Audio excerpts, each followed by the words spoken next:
Salam sejahtera untuk kita semua. Selamat datang kembali dalam perkuliahan analisis farmasi dasar di Fakultas Farmasi Universitas Indonesia bersama saya, Rezi Riyadi Syahdi. Pada kali ini kita akan mencakup materi perkuliahan sifat atau karakteristik fisikokimia dan MSDS atau Material Safety Datasheet.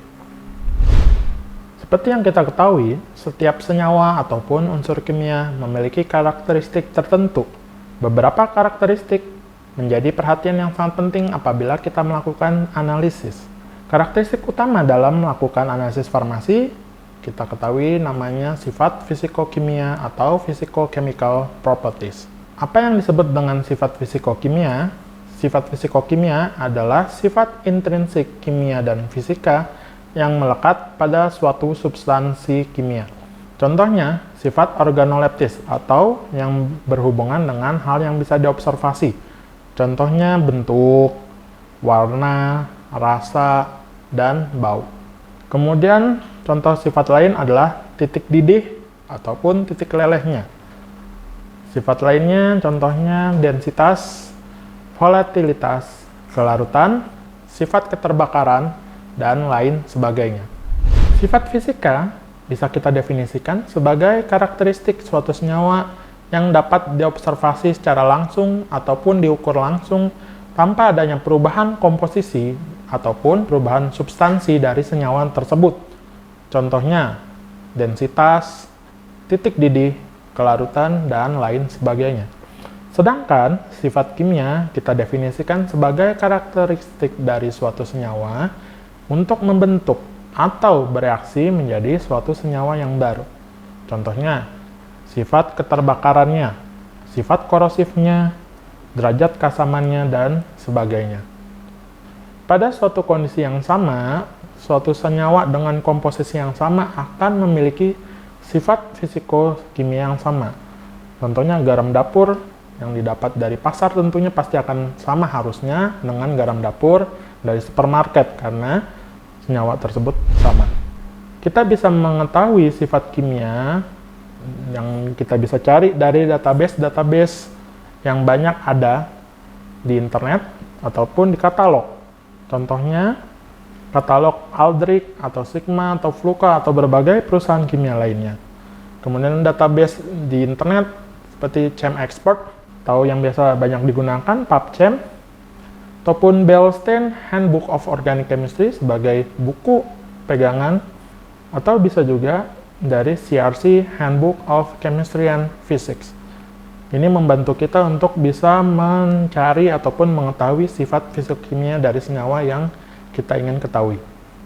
Berikut adalah contoh gambar tampilan dari web PubChem, di mana kita bisa melihat berbagai karakteristik dari suatu senyawa kimia. Contoh karakteristik kimia yang ditampilkan dalam website ini adalah karakteristik organoleptis, fisik, warna, bentuk, aroma, rasa, titik didih ataupun titik leleh, kelarutan, densitas uap, log P, log S, dan lain sebagainya. Bisa dilihat pada yang sebelah kanan daftar list dari karakteristik yang ditampilkan. Kemudian, salah satu katalog yang mengandung karakteristik fisikokimia sebagai informasinya adalah MSDS. MSDS merupakan perangkat yang umum digunakan di lab untuk mengetahui apa yang harus kita persiapkan ketika menghandling atau melakukan reaksi pada suatu senyawa. Material Safety Datasheet adalah lembar petunjuk yang berisi informasi bahan kimia. Pada sebelah kanan dapat dilihat contoh gambar dari suatu MSDS untuk senyawa krom asetat hidroksida. Di dalam MSDS terbagi menjadi berbagai macam bab. Pada bab 1 dari MSDS ada informasi mengenai identifikasi senyawa. Pada bab ini kita bisa mengetahui berbagai macam informasi penting seperti nomor referensi untuk mengetahui jenis senyawa ataupun unsur yang terdapat di dalam kandungan tersebut. Kemudian siapa industri yang memanufakturnya atau membuatnya. Kemudian preparasinya ataupun aplikasi dari senyawa tersebut. dan bagaimana kita bisa menghubungi industri ataupun manufaktur yang memproduksi zat tersebut apabila kita memiliki pertanyaan. Kemudian bab 2 ini juga sangat penting untuk diperhatikan karena di sini kita mulai mendapatkan informasi mengenai identifikasi bahaya dari senyawa kimia tersebut. Di dalam bab 2 ini terdapat yang namanya piktogram ataupun gambar-gambar kecil yang berisi tentang informasi bahaya. Contohnya di sini adalah piktogram dengan informasi mengenai toksisitas akut level 4 yang artinya berbahaya apabila dicerna. Kemudian iritan kulit level 2 yang artinya dapat menyebabkan iritasi kulit skala kecil. Dan juga iritan mata level 2 yang artinya dapat menyebabkan iritasi mata apabila terpapar. Kemudian ada juga piktogram yang selain menjelaskan tentang bahayanya juga terhadap lingkungan. Contohnya di sini dapat berbahaya untuk organisme akuatik dan dapat menyebabkan efek samping jangka panjang apabila dipaparkan ke lingkungan akuatik, sehingga harus diperhatikan dalam penanganan limbahnya. Kemudian bab 3 ini menjelaskan tentang informasi ataupun komposisi bahan apabila bahan tersebut berada dalam campuran. Dapat dilihat contohnya dalam hal ini substansinya berupa senyawa murni paracetamol dengan nomor identifikasi sebagai berikut. Kemudian bab 4 sampai bab 6 adalah hal-hal yang harus diperhatikan dalam menangani senyawa tersebut. Yakni untuk bab 4 adalah hal yang harus diperhatikan dalam pertolongan pertama terkait kecelakaan, terkait senyawa tersebut.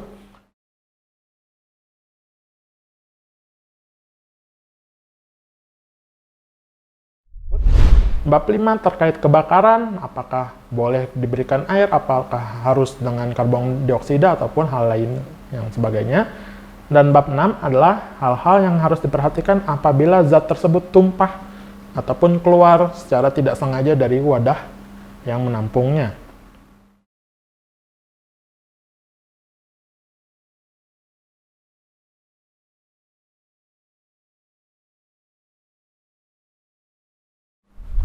Kemudian, bab 7 mengandung informasi mengenai penyimpanan dan penanganan.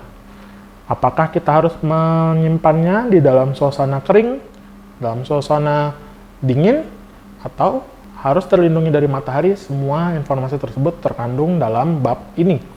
Kemudian juga penanganannya, apakah kita tidak boleh mengguncangnya, apakah kita harus memisahkannya dari makanan ataupun minuman, harus menutupnya dengan secara sangat rapat, dan lain sebagainya. Selain itu, terdapat juga informasi mengenai penanganan. Bagaimana seharusnya kita menangani senyawa ini. Apakah harus kita memisahkannya dari makanan, apakah harus kita jauhi dari sumber panas ataupun cahaya, atau kita harus menutup kontainer dengan sangat rapat. Semua terkandung di dalam bab ini.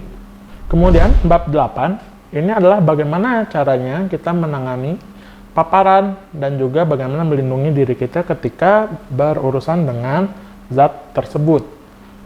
Mungkin di sini contohnya paracetamol yang tidak cukup berbahaya sehingga tidak banyak hal yang harus diperhatikan. Namun tetap harus dipisahkan misalkan dari makanan, dari minuman dan segala macamnya khawatir cross kontaminasi. Kemudian bab 9 ini merupakan sifat fisika dan kimia yang tadi sudah kita singgung sebelumnya dalam bab ini. Bisa dilihat yang terkandung di dalamnya, contohnya ada organoleptis di bagian atas, nilai pH, kondisi titik didih dan titik lebur, kemudian titik bakar kalau misalkan dia dapat mudah terbakar, titik meledak, dan titik dekomposisi dan lain sebagainya. Kemudian bab 10 mengandung informasi mengenai stabilitas dan reaktivitas. Bab 11 mengandung informasi toksikologi. Bab 12, informasi ekologi apabila dibutuhkan. Bab 13 adalah hal yang penting karena kita harus memperhatikannya saat membuang limbahnya. Sedangkan bab 14-16 adalah bab yang mengandung informasi mengenai transportasi, regulatori, ataupun peraturan khusus, serta informasi-informasi lainnya yang dianggap perlu.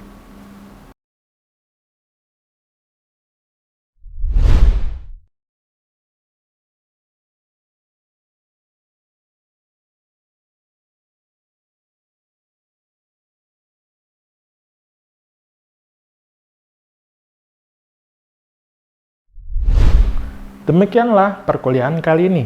Kita telah mempelajari materi tentang sifat atau karakteristik fisikokimia dan MSDS atau Material Safety Datasheet. Terima kasih atas perhatiannya selama mengikuti perkuliahan sesi kali ini. Sampai bertemu lagi di sesi berikutnya. Salam sejahtera untuk kita semua.